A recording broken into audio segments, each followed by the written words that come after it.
Hi everyone, in this video I'm going to explain how a client's driving anxiety was caused by video games. As I always say, driving anxiety has nothing to do with driving. So if you're watching this and you have a fear of driving on bridges or through tunnels or at speed or at night or any of those or all of those together, it's nothing to do with driving. Okay, if you go out doing driving lessons, exposure therapy, all that kind of thing, CBT, which only deals with the symptoms, you won't fix it. You need to go deeper and find what the real root cause of the problem is, which in this client's case was playing video games. How did that happen? Let me explain. Just briefly, if you don't know, my name's Paul and I work online with people all over the world to help them overcome their fear of driving.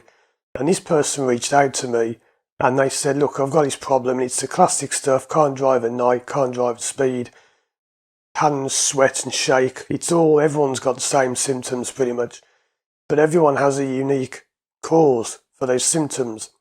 So this is so important to understand. You don't focus on the driving, that's irrelevant. That's just how the problem's coming out. So when I got working with this client, we spoke about the driving briefly just to bring up the problem. So he said, I've got this thing with driving. Okay.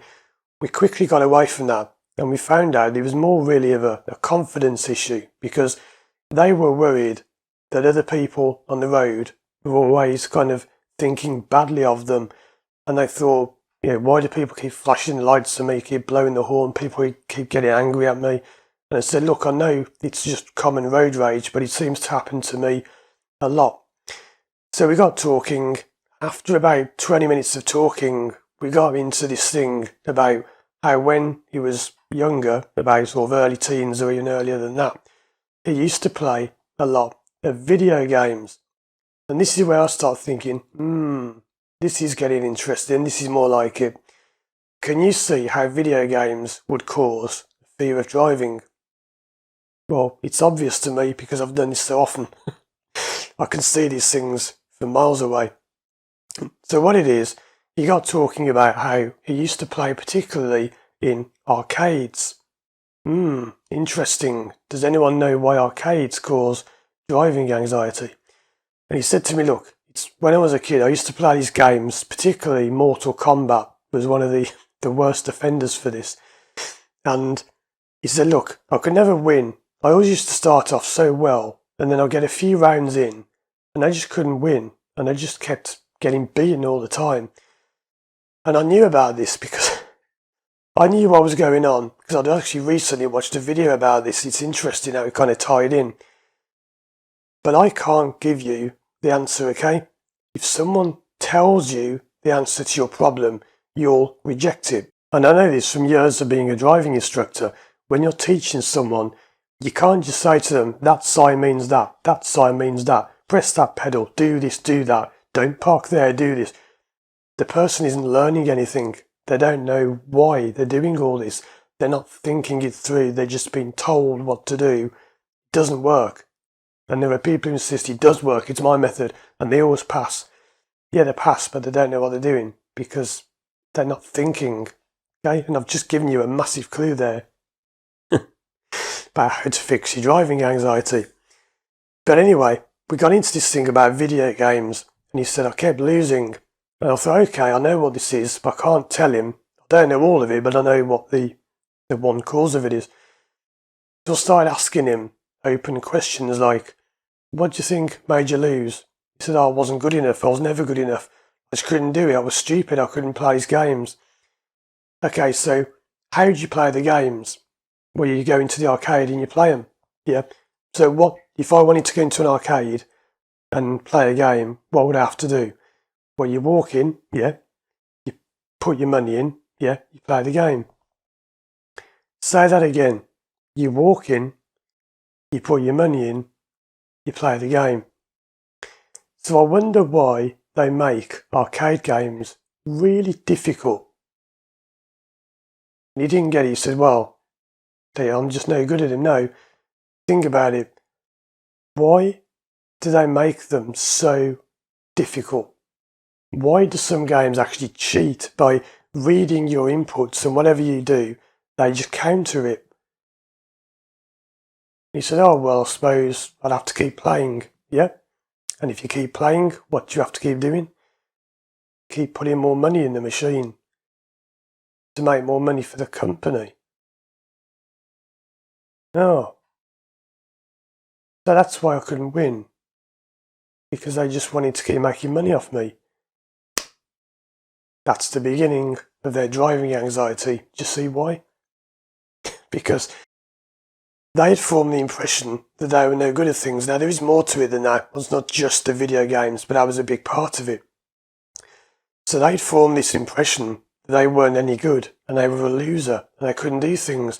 And these days, you get people online who leave stupid comments on videos like, fail, you failed, epic fail. Those are people who have a similar problem without knowing it. You see, failing is a learning process. Right?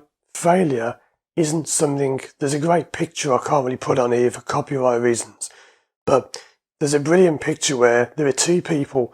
One of them, they've both got these blocks with fail written on, and one of them has got all the blocks stacked on their head. Fail, fail, fail, fail, fail, and they've been weighed down by fail, fail. The other one is building like a bridge with the steps, so fail, put it down, step on it. Next failure, put it down, walk over the chasm, cross the chasm with the failures, and learn from the failures. It's a great picture. It shows how people deal with failure. So you see, because of the arcade games, cheating him and beating him, he had got this impression, partly from that, from other things as well, that he couldn't do anything. That had carried over because, again, when you're an adult, it doesn't matter how old you are, you never really get past the age of about 7 or 8. Some people get it to about the age of 16, 17, but you never really go beyond that stage. And however old you are, when you're in your 70s, you're still really just a 7-year-old kid at heart because your mind doesn't grow older. It has no concept of time. So you see, the constant failure from the video games had given him this lack of confidence, lack of self-belief. But when he realised, the games were cheating. And not only that, but I made him realise, by asking him in the correct way, how much tenacity did you show to keep playing those games over and over and over, and to keep going when you were losing as you were? Isn't that a great skill to have? And this was very close to home because I had a similar thing when I went through therapy. Maybe I'll talk about that one day. But although everyone's got their own things, they're all unique. They've all got their own background, but sometimes they're very similar between different people. And I thought, yeah, that's like me. I used to play a lot of video games and I never gave up. And that's something I'll talk about in another video where I might go through my own problem. I'll never mention this. I meant to say this at the end. I think it was the end of my last case study video. I said I've got something to tell you, and I never did. I was going to say I will one day make a video tell you my story and my therapy, and that'll be probably half an hour to an hour long. But anyway, that's what was causing this person's problem, or problems. It was the arcade games and other things had caused them to think they were a loser when they weren't. They were just being cheated. When they realised that, it all flipped.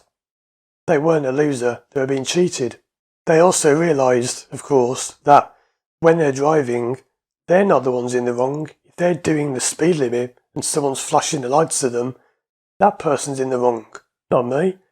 If they're getting angry because I didn't go through a red light, well, that's their problem, because I didn't go through a red light and crash and nearly run someone over. I've done nothing wrong. They're doing it wrong. They're the idiot, not me. And far from being a shy, unconfident person, they grew in stature.